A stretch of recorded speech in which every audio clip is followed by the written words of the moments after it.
各位好，今日咧同大家講咧排列呢樣嘢嘅，呢個係第一講啦嚇咁啊。咁排列概念咧，其實係將一啲物件咧依特定嘅次序去編排，呢個就叫做排列啦。咁我哋睇一睇以下呢個咁嘅例子嚇。假設咧喺我哋手機裏面咧，要將3個唔同嘅應用程式排成一行，咁到底有幾多種唔同嘅排列咧？即係有幾種唔同嘅排列方法啊？問緊嘅係。就假設我哋嗰3個 Apps 分別就係打電話啦、check email 啦，同埋咧計數機啦嚇咁。咁啊，到底有幾多種唔同嘅排列方法咧？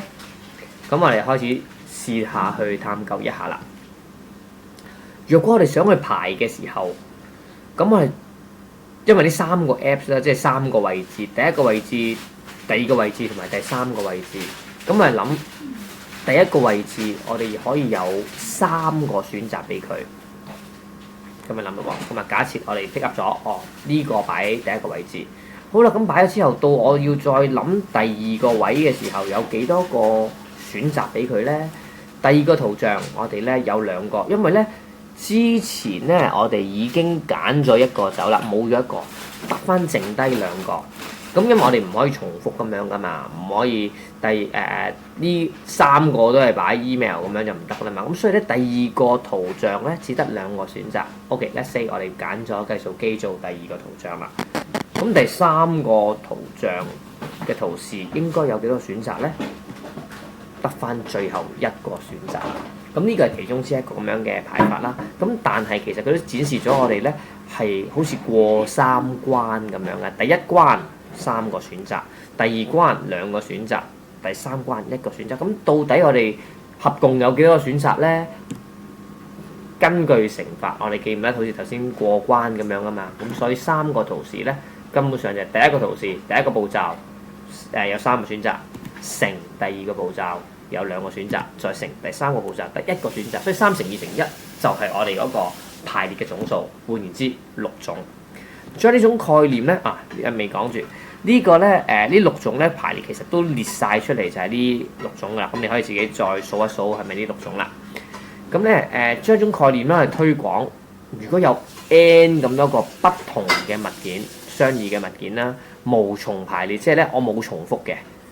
喺咁嘅時候個排列總數咧可以係幾多咧？咁因為有 n 個物件啦，所以好似要頭先咁樣過 n 咁多關啦。第一關有 n 咁多個選擇，到第二關因為減少咗1個啦嘛。得翻 n 減1個選擇，第3關 n 減2，如此類推去到最後嗰關咧，得翻1個選擇。咁就係呢個咁長嘅啲抽嘢，好似條公式咁樣俾我哋睇咧。n 咁多個不同嘅物件喺唔重複嘅情況之下排列嘅方法數目就係呢一個啦。咁我哋試下呢咁嘅練習先。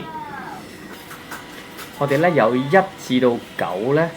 嘅數字，呢9個數字咧，去組成一個密碼喎。咁數字唔可以重複。咁睇下咧，以下嘅唔同情況有嘅排列數目係點樣計啦？若果我今次嘅密碼係要由5個數字所組成，即係5個數字啦。咁我哋就判唔到我應該過5關啦。第一關、第二關、第3關、第4關、第5關。咁用翻頭先嘅諗法，第一關我哋有幾多個數字可以揀啊？1至9喎，有9個數字可以揀，揀咗啦，唔可以重複嘅情況之下，第二關得翻8個，如此類推。咁所以咧，9乘8乘7乘6乘5就係呢個可以嘅選擇數目啦。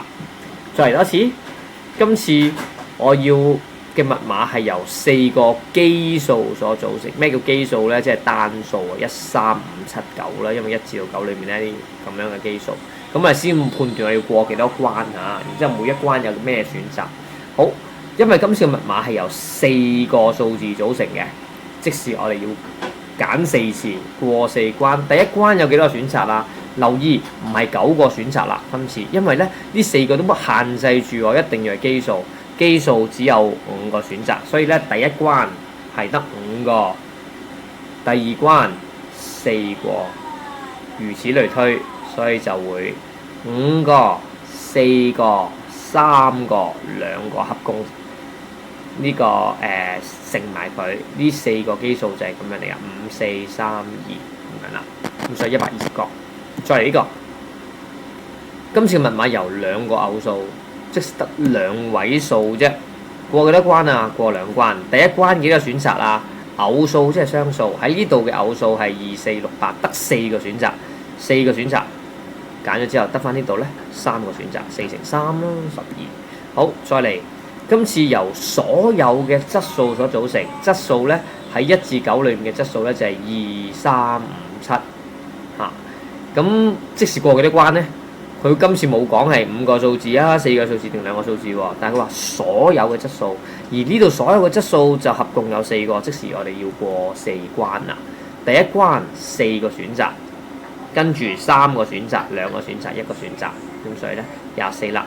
最後一個，如果呢個密碼由所有數字去組成咧，有幾多個數字啊？9個數字。所有數字組成喎，咁即係咧又要過9關啦。第一關9個選擇，第二關8個選擇，即係我哋頭先嗰條算式啦。9乘8乘7乘6乘5乘4乘3乘2乘1，呢度總共9個 digit 嘅，過9關，每一關咧個選擇數目就係逐個咁樣減少，合共就係呢一個number 有咁多嘅組合啦。好。咁我哋頭先呢一個咁水蛇春咁長嘅呢樣嘢咧，原來喺撳計數機咧可以好輕鬆啊！我哋符號咧就係 n factorial 就係呢嚿水蛇春咁長噶啦。咁啊喺計數機裏面係揾得到嘅。咁你揾呢一個，有啲計數機係 x 嘅 factorial 啦，咁 x 感嘆號啦，有啲計數機係 n 感嘆號啦。咁你揾到計數機指示6 fact、11 fact、13 fact，應該就會出到呢啲答案噶啦。